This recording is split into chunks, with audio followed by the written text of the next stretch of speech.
Good morning, students. Welcome in your EVS class, and today we are continuing with the same chapter, chapter number 11. So let's start. Discovery of fire. Early humans had seen forest fires but did not know how to use it. Like animals, they were afraid of fire. कि early humans था उन्होंने forest fire को देखा था but उसको use कैसे करते हैं उनको नहीं पता था. एनिमल्स की तरह वो भी फायर से डरते थे. Perhaps accidentally, they discovered fire while rubbing two stones together when a few sparks fell on a heap of dry grass lying nearby and caught fire. तो उसके बाद एक्सीडेंटली मीन्स कि बाई चांस क्या हुआ कि जो अर्ली ह्यूमंस था उन्होंने दो स्टोन लेके उनको रब किया और उसका रिजल्ट क्या हुआ कि स्पार्क जो है मीन्स की एक चिंगारी पैदा हुई और वो वहीं पे पड़े एक हीप ऑफ ड्राई ग्रास उस पर गिरी. ठीक है, सूखा घास था उसका ढेर था उसके ऊपर गिरी और उसने चिंगारी से वो आग बन गई. तो इसी टाइप से जो फायर की डिस्कवरी हुई, this discovery was a turning point in their lifes. और ये फायर की जो डिस्कवरी थी उनकी लाइफ में एक टर्निंग पॉइंट साबित हुई. नेक्स्ट है uses of fire. With the passage of time, they learned the uses of fire. They found that they could light up their caves and protect their family from cold and wild animal using fire.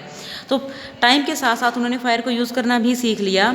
अब उनको पता था कि वो fire से अपनी जो caves हैं उनको लाइट अप कर सकते हैं और अपनी फैमिली को कोल्ड और वाइल्ड एनिमल से प्रोटेक्ट कर सकते हैं.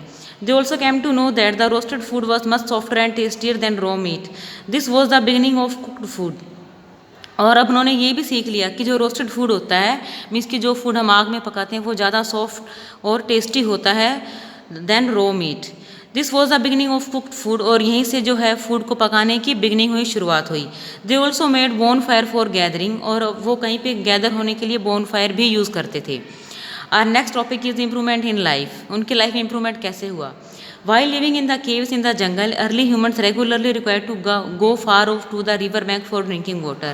कि अर्ली मैन जब गुफाओं में रहता था तो उसको ड्रिंकिंग वाटर जब चाहिए होता था उसके लिए उनको बहुत दूर जो रिवर्स थी वहाँ पे जाना पड़ता था. They gradually started living near banks. और इसलिए धीरे धीरे वो जो रिवर्स थी उन्हीं के पास ही रहना उन्होंने शुरू कर दिया.